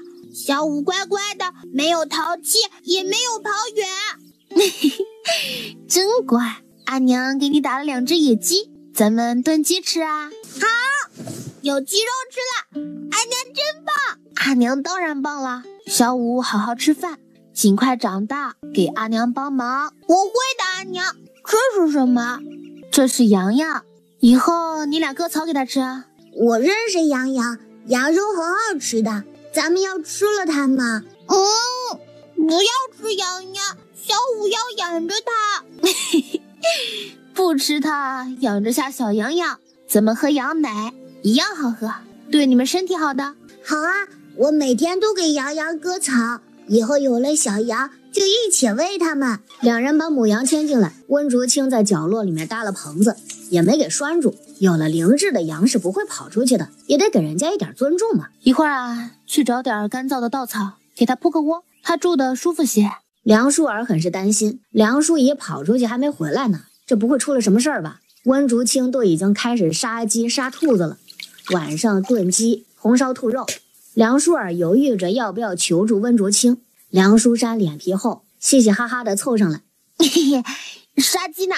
这羽毛真好看，我能要来玩吗？你脸大，张嘴就要人家的东西啊？那你要怎么才肯给我？我又没钱买的。干活抵债啊，烧火、挑水、去割草、喂羊、打扫院子，不都是活吗？我今天捡柴了，挑水我也挑不动，洗衣服还不把我冲走了呢。还给爹倒了尿壶，我干了很多活的。求求你了，给我几根羽毛吧。鸡毛是要扎鸡毛掸子的，能换糖吃，不是给你玩的。这几根长的羽翎我做成头冠，给你玩2天。真的吗？说话算话。你应该跟我说谢谢的，别揍不礼貌的小孩，没人喜欢。谢谢你，我帮忙烧火，能吃一块肉吗？鸡屁股也行的。梁淑儿捂着脸丢大了，跟人要鸡屁股吃。鸡屁股不好吃的，给你吃鸡翅膀。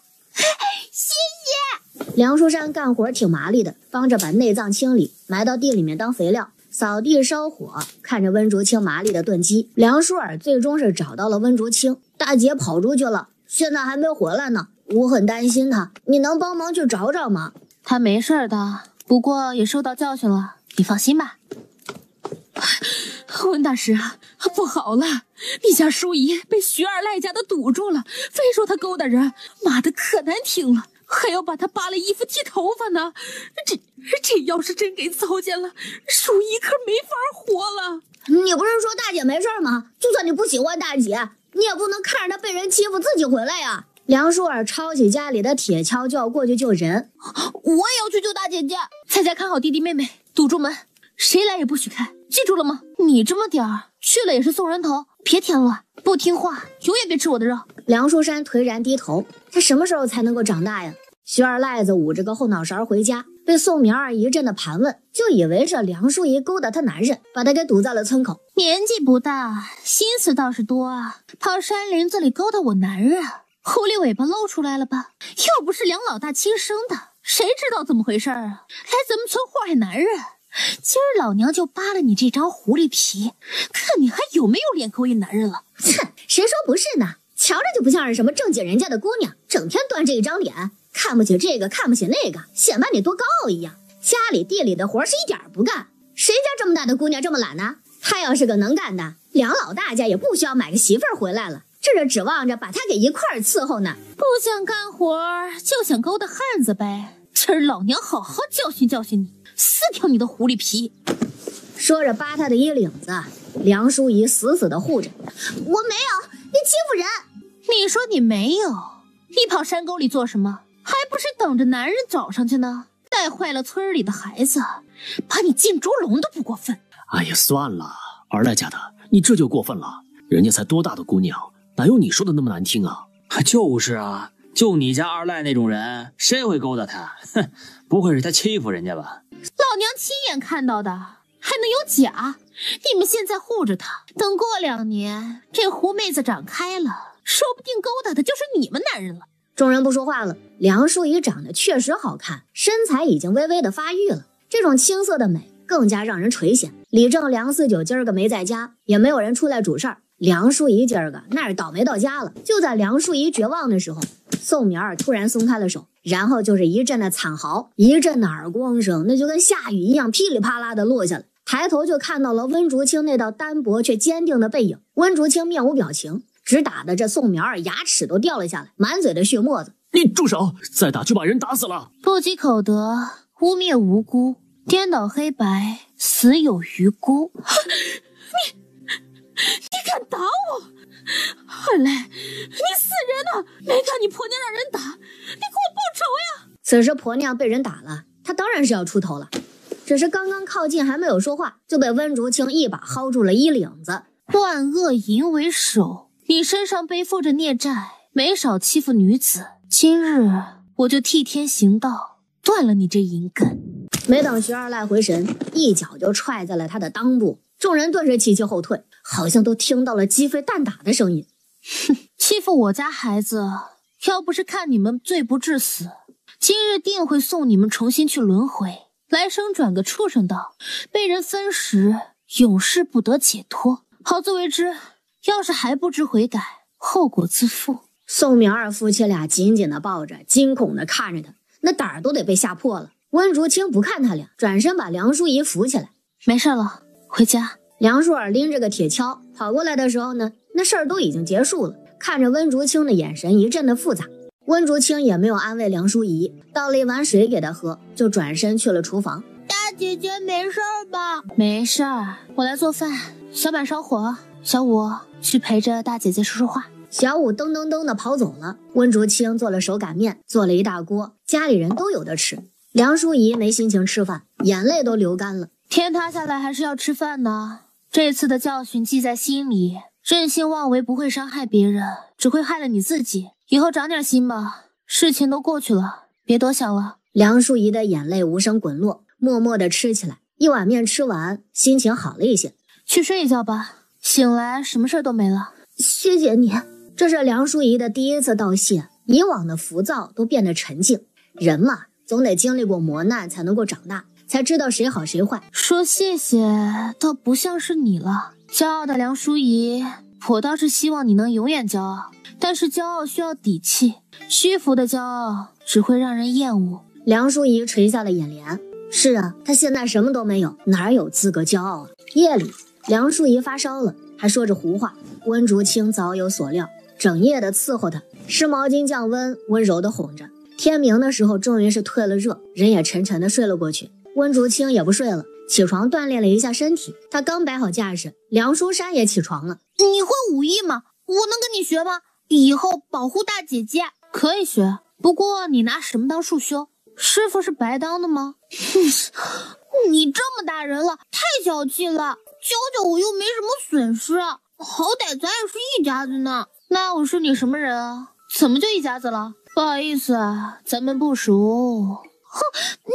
梁书山都气死了，这女人也太讨厌了。梁书山还在纠结的时候，梁淑儿直接跪下了，求您教我功夫，他日我长大能有所成，必定孝顺您，如同生母。梁书山目瞪口呆，还是亲兄弟吗？他都不跟自个儿商量一下，两人一起跪下求他，那也少了一些尴尬，不是吗？温竹清心中满意，这几个孩子也不是无药可救的。起来吧，跟着我做，能学多少就看你们的天分了。他不会刻意的去教导，也不阻止他们学，能学几分看他们自己的天分和努力。哎娘，你在哪儿啊？哎娘！小五醒了，扯着个嗓子喊娘呢。温竹清收了招式，去伺候小崽子了。小五，你都4岁的大孩子了，以后醒了自己起床啊，学着穿衣服，别动不动就喊娘，那是3岁孩子做的事儿。你不想当大孩子吗？想啊，那我以后不喊了，我是大孩子。这就对了。自己去撒尿，没有尿床吧？没有。阿娘，你瞧不起谁呢？小五是大孩子了，不尿床了。哎呦，真厉害啊，出息了。哄着小五自己穿衣服，跑去树坑撒尿，收拾了一下床铺，就看到了梁正远担忧的眼神，眼底满是血丝，也是一夜未眠的样子。你干嘛呢？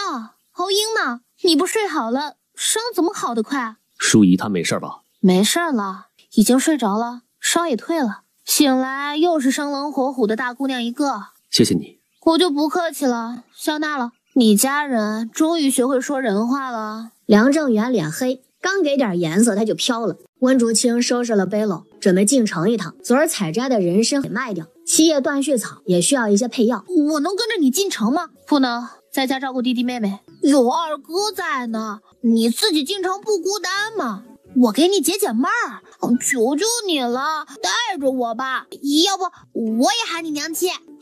别肉麻了，要点脸，有好处就是娘亲了。只是对你，别人我可不会喊娘，你本来就是娘，后娘。切，爱跟着就跟着吧，出事我可不管你啊。那不会的，我知道后娘你是好人。哎，别，好人总吃亏，休想占我便宜啊！给我发好人卡也没有，不听话立马丢下你。两人斗着嘴，再次去了镇上，径直去找周大夫，拿出人参给他看。姑娘，你真的要卖了这株人参吗？当然了，在老大夫手里啊，能救更多的人。我也得了银子，互惠互利嘛。这株人参炮制好了，最少也值数千两银子。老夫这里没有那么多钱给你呀。老大夫炮制好了，一半给我，我也需要入药，一半你留下。什么时候钱凑到手了，什么时候给我。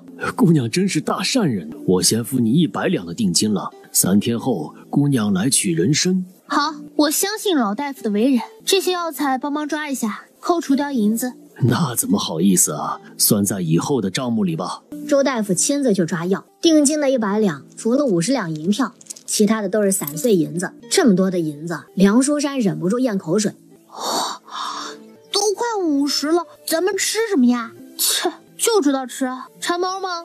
你不是说人是铁，饭是钢，一顿不吃饿得慌吗？娘亲，你儿子饿了。温竹清是哭笑不得，为了一口吃的，他也是脸都不要了。还没办完事儿呢，饿了先忍着。温竹清找到了一家铁匠铺子，拿出昨天晚上画出来的图样子，递给了打铁师傅。这种匕首能打吗？可以的，只是私人打造兵刃是要去镇上报备的，你这个得镇子上批准了我才能打。还有这个规矩啊？那算了吧。你这儿有生铁卖吗？有的，生铁也不便宜，1两银子一块。买了。你要怎么拿走啊？放背篓里就好，我能背得动。温竹清修炼几天，已经不是刚开始虚弱无力的时候了，背着几十斤的铁，跟稻草一样，轻飘飘的背起来就走了。那咱能去吃饭了吗？还不行的，要买别的东西。就那点钱，你非得花光了才行吗？我看明白了，你能赚更能花，你家儿子都要饿死了，你都不管了吗？有的叽叽喳喳的倒也不闷得慌，这孩子混熟了呀，现在就跟话痨一样，吵得温竹清都头疼。买了2个肉包子给他，这才消停下来。下一步，温竹清需要买一些朱砂黄纸，他最擅长的是画符，问了人才找到了一个纸扎铺子，专门是做白事儿的，代卖一些个朱砂符纸。姑娘，有什么事儿啊？买点朱砂黄纸，你这儿有吗？要正宗的，别拿假货骗人啊。哎，放心，假货坑的也是我自己。朱砂1两银子1钱，黄纸500文1叠，要多少啊？10两银子的朱砂，1两银子的黄纸吧。递给他11两银子，老头拿出了东西来。温竹清检查了一下，确实都是上好的朱砂，放进了背篓里。准备出门的时候，目光落在他脸上。今天晚上别出门，免遭血光之灾。姑娘是道门中人？算是吧，散修，无门无派。我观你面相，虽命运多恶，倒也没有做什么伤天害理之事。多嘴一句啊，能不能躲过，看你的造化了。多谢，命该绝的时候，想躲过都难。糟老头子这把年纪了，生死早已看淡。温竹清点点头，没有多说，就离开了。梁书山走出了棺材铺子，才重新活过来。这种地方咱少去了呀，怪瘆人的。你要不要请我吃饭啊？我的心现在还砰砰的跳，都是为了陪着你呢。你不得犒劳一下？3句话离不开吃的，刚吃俩肉包子，你是猪吗？我可养不起了。肉包子就垫垫底儿。哦，娘亲，咱吃阳春面也行的，真的饿了。温竹清看着眼前匆忙跑过来的一个中年胖子，不用吃阳春面了，请你吃大餐。真的吗？说算话，不能骗小孩子。胖子已经跑到眼前了。有事儿？您就是温大师吧？我是4几楼的东家。之前呢，我家伙计都有得罪，特意来赔罪的。怕不只是赔罪吧？遇到麻烦了，想找我来处理？您真是高人呐！都是地下人无礼，请温大师给指点指点。带路吧。哎呀，多谢温大师了。我姓牛，在这镇子里啊，有几百亩地。这个楼呢是祖业，传到我这儿已经是第3代了。凭着几道招牌菜，一直都很赚钱的。哎呀，只是最近不知道什么情况，一直有客人吃坏肚子。你说这食材也没问题的，就是查不出原因来。我也是听人讲，就是温大师断言我的酒楼开不过7天，原本想去村子里找您，这不正好遇到了，请您给咱指条明路啊。牛员外也是打听过了，温竹清给王老太太送葬，找到老太太藏着的银子，尤其是雷劈王氏，让牛员外更加确信他是个高人。你就不怕是我使坏，为的是骗你的钱，报复你家伙计的无礼？牛员外的笑容僵硬在脸上，好像或许也有这种可能啊。逗你呢，我辈中人不重钱财，只看重因果缘分的。你家原本顺风顺水，遇到小人只是小灾，不难度过。不过要是查不出原因来，小灾变成大灾，祸延全家，后果不堪设想。哎呀，请大师务必救救我家，酬劳好说，一定不会亏待了大师。到了酒楼，已经关门了，从后门进去，厨师跟伙计都是百无聊赖，担心丢了饭碗。已经是午时了，烧几道你家招牌菜，吃饱了再干活吧。不是吝啬一顿饭，只是最近酒楼烧的饭都让人拉肚子，怕出事儿啊。去隔壁铺子里借他家的水来烧饭就好。曾掌柜半信半疑，让伙计去借了2桶水，一道烧豆腐，一道手撕烧鸡，一道扣肉，主食是白米饭。两人吃饱喝足之后，曾掌柜等了一会儿，没看到他们拉肚子，就觉得很奇怪。这是为何呀？你家井水有怨气，死了人了，拉肚子还是小事儿，再等几天就要死人的。你说说，死的人多了，你家能躲得过？这怎么可能呢？来人，快去看看！慢着，还是报官吧，否则你也说不清楚了。对，报官！让薛护卫骑我的马去县城报官。寒暄了一会儿，衙门来人了，劳烦严捕头亲自跑一趟，辛苦了。先说正事儿，确定死了人吗？捕头大人好，你可以派人下井里去探查，怨气冲天，一定是有死人的。你做什么的？散修道士温竹清。严云海没有多问，让差役下去打捞。没过多久，哎呦，真有尸体啊，是个女子。大人，我捆好了，把人拉上去吧。尸身拉上来，是一个年轻女子。这不是我女儿吗？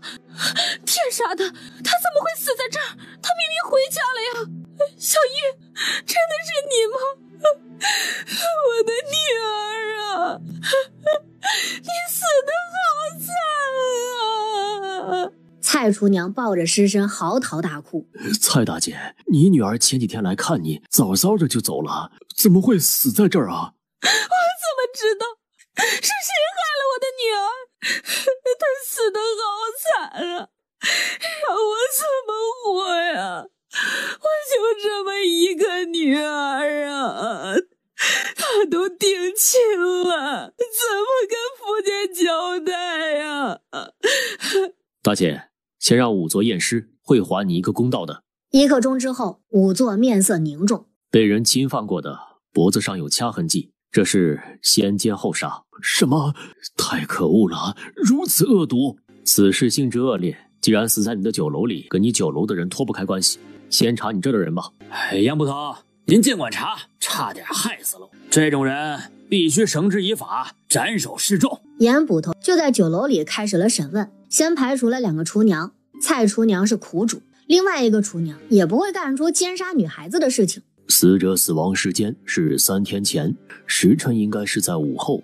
这个时辰大多在休息，贼人就是趁着大家午休，趁机作恶。或许是来不及隐藏尸体，只能丢在井里。2个大厨是本地人，做完饭就回家了，不在酒楼里面休息。这个有家人还有邻居可以作证，派了捕快前去核实，他们的嫌疑先洗清，站在了一旁。2厨也成亲了，娘子就是厨娘，夫妻2人一块住。厨娘跟蔡大娘的关系好，2厨也把蔡姑娘当女儿一样，赌咒发誓，如果是他干的，天打雷劈。他们的嫌疑暂时洗清了。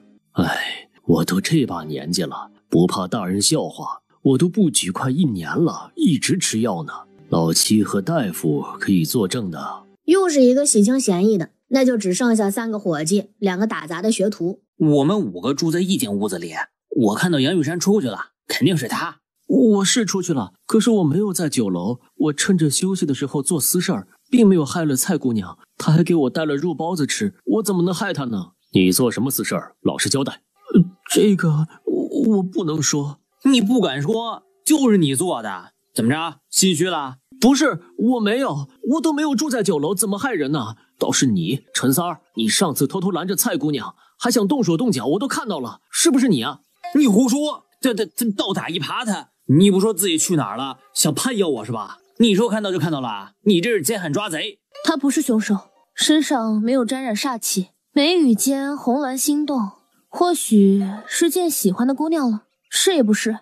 是的，我不能说出来，坏了他的名节，还请大人见谅。事关重大，要想洗清嫌疑，你还是说出来的好。杨玉山犹豫片刻，突然跪下道：曾掌柜，我和芳儿两情相悦，您就成全我们吧。原来他喜欢的女孩子是曾掌柜的女儿。你个兔崽子，竟然勾搭老夫的女儿！好了，都是小事儿，回头再说吧。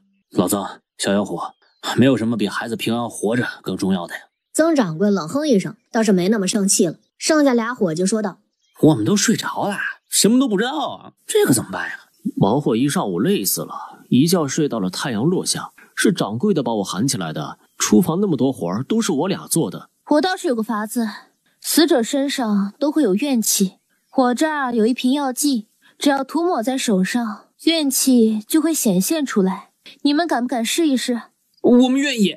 我也愿意的，我都没有见过蔡姑娘，肯定沾不上什么怨气。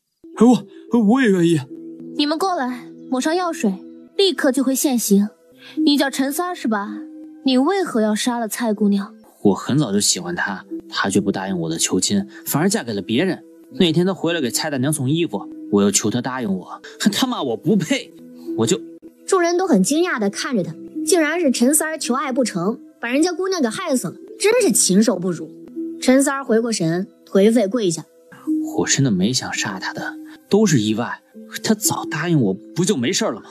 蔡大娘气得冲上来揍他：你好吃懒做，欺上瞒下，给曾掌柜送了好处才能留下来，我还不知道你的人品吗？是我不同意女儿嫁给你的，都给她许配了人家，你竟然还不肯放过她，我杀了你，给我女儿报仇！蔡厨娘，你别乱讲，我能收她什么好处啊？顶多一壶酒的事儿。我是看她机灵，嘴皮子溜，当伙计不就要这样子的吗？那你忽略了他的人品，他对待客人嫌贫爱富的，你不知道吗？这没钱也吃不起我家的饭菜啊，这个也不算是大错。人家说的也没错，温竹清无法反驳。案子破了，严云还把人给带上枷锁，然后送回了县衙，等着县老爷定了案子，秋后问斩，那肯定是少不了的。案子是破了，可是蔡大娘的悲伤不是一时半会儿就能过去的。蔡大娘，你可千万别干傻事啊！生死有命，你女儿有此一劫，渡过去了，来生反而会有好运。你要是寻了短见，就加重了她的孽债，对她来世投胎不利啊！为了女儿好，你想开点儿。大师啊，你能看到我女儿吗？都是我不好，是我没有保护好她呀！求求你，求求你，让我见她一面，好不好？唉，这不合适的，我可以帮你做法，送她去投胎。幸好没有过了头七，一切都还来得及。好，辛苦大师了，我会好好安葬她的。蔡大娘的家也在镇子上，是一个大杂院，几户人家挤在一个院子里，丧事儿要在院子里面办，其他的住户不同意了，这多晦气啊！就算蔡大娘给他们磕头都没有松口。咱们不能帮帮他吗？能啊，这里不行，那就去土地庙或者城隍庙，借了人家的地盘吧。可以这样吗？可以的，别看人家地位不高，毕竟是正神，是天庭册封的。以后啊，你多给他们上香，回报今日麻烦人家一场。镇上确实有一个城隍庙，还有庙祝，2个打杂的小道士。温竹清商量一下，他们也答应了，在偏殿安置了蔡姑娘。温竹清帮忙布置了灵堂，丧事办得有个样子了。温竹清还要回家，就先告辞了。3天之后过来帮他发丧，了结此事。临走的时候提醒蔡大娘，他已经定亲了，也要通知夫家，让他们也来送一程。下葬之后退了亲，了断这种姻缘。我明天通知他们。多谢温大师了。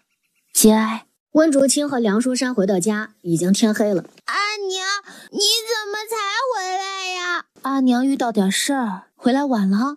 小五是勇敢的男孩子，怎可不先掉金豆豆啊？那个，你们吃饭没？锅里有菜粥。没吃呢。今天我们可遇到好多事儿，中午吃了好吃的，可我这心啊，真的很难受。怎么了？梁舒尔下意识地看了温竹清一眼，他没搭理几个孩子，去吃饭哄着小五，洗洗就睡了。梁书山跟哥哥姐姐说着镇子上的命案，那个姐姐死得好惨啊！谁说不是呢？我听着蔡大娘哭，心里可难受了。大姐，你可要保护好自己，坏人太多了，你别死了呀！说什么呢？不能盼着大姐一点好吗？我当然希望大姐长命百岁了，坏人可不会放过大姐，大姐可怎么办呢？梁书山可发愁了。梁淑仪昨天差点就被学二赖子给欺负了，梁书山是忧心忡忡。跟后娘学功夫，后娘是真厉害，她一眼就能看出谁是好人，谁是坏人，还帮着安葬那个可怜的姐姐呢。没有后娘，案子也破不快的。咱们都误会她了，梁舒儿，以后不许对她不敬。梁舒儿给了他一个眼神，让他自己体会，谁对他最不敬啊？我会跟他道歉的，你别这么看我。那你喊他娘吗？我觉得他当娘亲也不错，跟着他会有肉吃。梁淑仪犹豫，他可不是一点吃的就能收买的，瞧着这个3弟离叛变也不远了。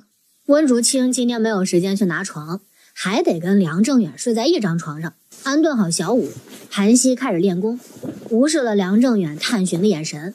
只是他看的时间太长了，温竹清不得不睁开了眼。你白天睡了一天了，体谅一下我忙活一天的辛苦好不好？有事你说，别盯着人看。什么毛病啊？咱们聊一聊吧。多少钱呢？我的时间很贵的，跟我聊10两银子起步，你有吗？嘿，不是，这人掉钱眼里了，聊天还要钱，就头一回遇到这种人。那个谁？谁是谁啊？你喊人不喊清楚了？我对不起，以前是我不对，我跟你道歉，谢谢你救了我。我收下了，知错能改就是好孩子，你也跟着学学吧。女孩子更要强大，才可以掌控自己的命运。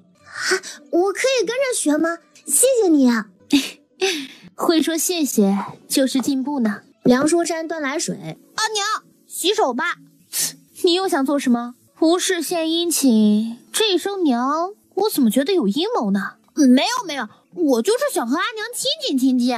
温竹清表示不信，不过呢，也接受了他的伺候。小五醒过来，有一些萎靡。小五，阿娘炖鸡汤给你吃啊。真的，谢谢阿娘。小满带着小五去洗漱，温竹清蒸了鸡蛋羹，这次做得多，这次都有份儿。谢谢。这几天孩子们都学会了说谢谢，有进步了。温竹清没有多说，孩子也是要自尊的，现在这样呢，已经进步很多了。阿娘，咱们什么时候还去镇子上啊？3天之后吧，还得把蔡大娘女儿的丧事给处理完了。做事要有始有终。那带着我可以吗？你不怕了？不怕，蔡姑娘不是坏人的，我怕什么？有时候活着的人才可怕，你都不知道她什么时候会害了你。吃吧，凉了不好吃了。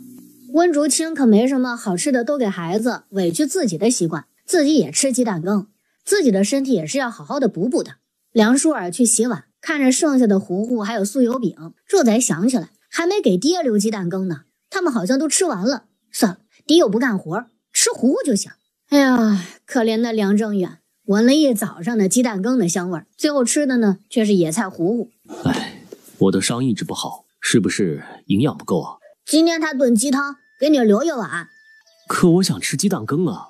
没有鸡蛋了，你忍忍吧。梁正远都无语了。梁淑仪收拾了家里的衣服去洗，大家都在村外的小河里面洗衣服。她到的时候，已经有好几个婶子大娘在洗衣服了。梁大姑娘，可小心点儿，别把衣服冲走了啊！我会注意的。宋淼儿端着个盆子也来洗衣服，发现梁淑仪也在洗衣服，眼底闪过了怨毒。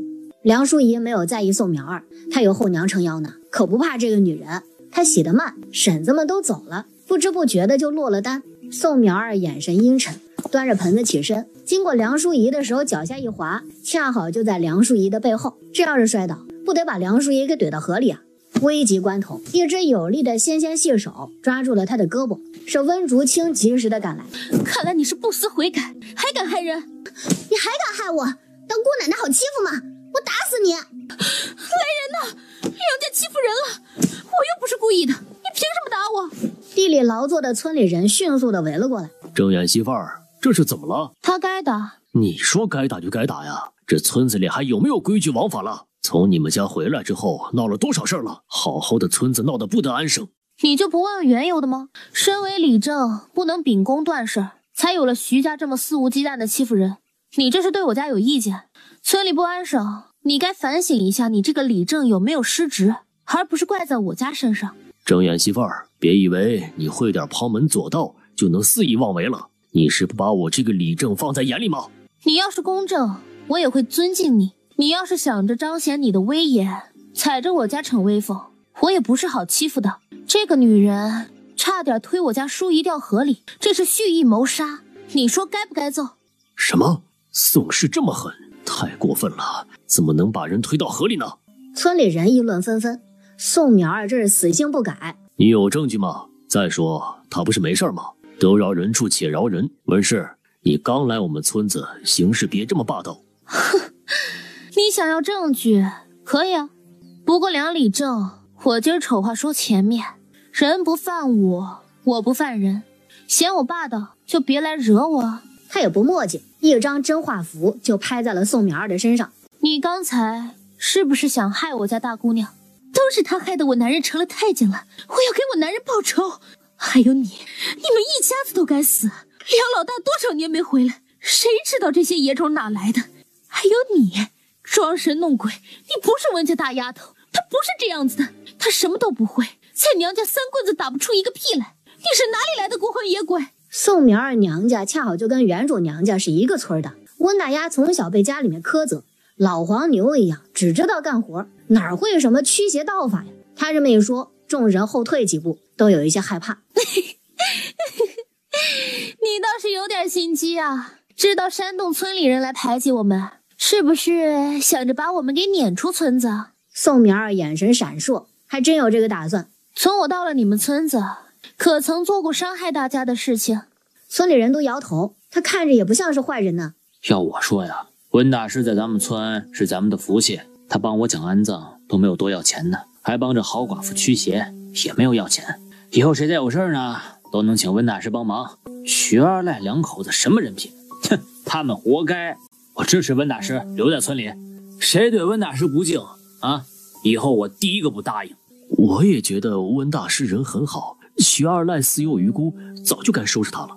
李正，梁老大还是你本家侄儿呢，他现在残废了，你不该帮着他家过好日子吗？温竹清看了看宋淼儿，又看了一眼梁四九，突然就笑了。哼，梁理政，你确定要护着他的吗？梁四九头皮发麻，温竹清的眼神太明亮了，笑容带着讽刺，好像知道了什么。睁眼媳妇儿，我也是想着以和为贵，不是护着谁不护着谁，你误会了。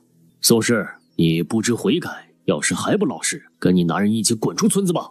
宋淼儿就只是哭。行了，都散了吧，地里的活都干完了吗？温竹清只是冷笑，看到梁四九心虚，先一步离开了。你又救了我一次，谢谢你。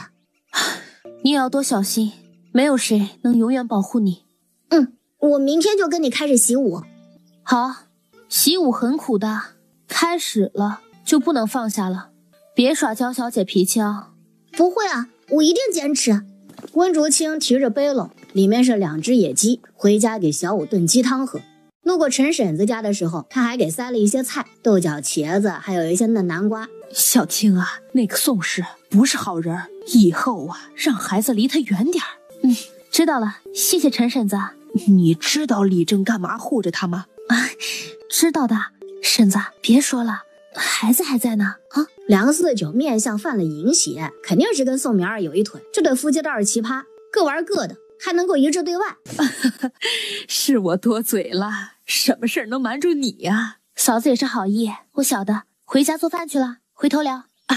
好，回聊啊。目送他们走远，心中惋惜。唉，这么好的姑娘给人当后娘，太可惜了。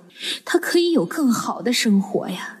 回了家，温竹清舅舅做饭，鸡汤的香味飘散，一顿午饭很是丰盛。梁老二梁正勇站在门口，闻着扑鼻的香味，眼底满是晦涩。你谁啊？随便进人家里的吗？那个嫂子，我是你弟弟啊。二叔，你有什么事啊？温竹清明白了，这是梁正远的弟弟呢，他还没见过，难怪不认识。有事儿？大嫂，你能不能救救王氏啊？不能，我们要吃饭。你要是有诚心请我看病，就想想该怎么做。宋克，请你离开。你咚的一声，温竹清一甩手，菜刀稳稳地落在了砧板上，吓得他不敢多放屁，逃也似的就跑了。吃饭了，凉了就不好吃了。最烦这种打扰别人吃饭的人了。小五跟梁正远喝了鸡汤，小满和梁淑仪都有一根鸡腿。温竹清吃鸡翅膀，他喜欢吃这个，其他的肉给两个男孩子吃。还是给哥哥们吃吧，我不用吃鸡腿的。咱们家的女孩子要娇养，男孩子皮糙肉厚的，照顾女孩子是应该的啊。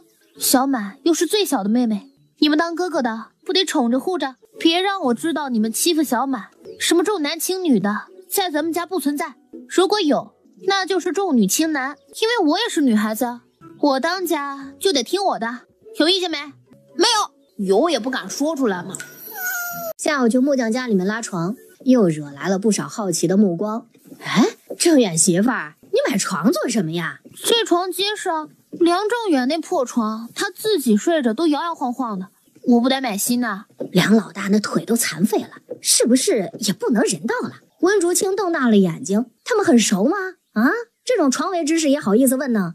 含糊应付过去了，却被婶子误会。不到半天，梁正远不能人道的消息就传遍了村子。晚上呢，梁正勇又来了，这次跟着梁老头拿来了10来个鸡蛋，还有一些南瓜青菜啊，终于知道怎么做人做事了。这次的教训都记住了，做人别太贪心了。你们得了那么多钱，日子过得比以前好了，这样的富贵不珍惜，以后的日子会更难。大嫂说的是，我们都记住了。你看王氏的伤，你能不能给治治？可以，诊金5两，要钱另付。还要钱啊？这也太多了。温氏，都是一家人，你有本事帮帮亲人不是应该的吗？王氏都受到教训了，你还要钱？你别太过分了。这是底线，你们嫌贵，另请高明。5两就5两，要是不管用，你得赔钱。你这话说的，谁家大夫能够管你治好的？你也就觉得我们家好欺负？换个大夫这么说，看人家会不会把你给打出去？我们还不想治了呢，来我家抢东西，那是他活该。你这个死丫头，都不是我梁家的血脉，哪有你说话的份儿啊？宋克，我家男人重情重义，既然认了淑仪是家里大姑娘，她就是我家的人。你也说她不是梁家血脉，那你也没资格管教她。不想治病就滚，别浪费我们的时间。梁淑仪的心里面一阵舒坦，被人护着的感觉可真好。哎呀，爹，你闭嘴吧，让你来不是惹事儿的。治不好王氏，他死家里边，孩子们怎么办？王氏娘家兄弟找家里来，咱可打不过的。王氏娘家是屠户，杀猪宰羊的，堂兄弟亲兄弟4、5个，谁惹得起啊？梁老头终于是消停了，给了银子。温竹清给写了药方，有外敷的，有内服的，把他们给打发走了。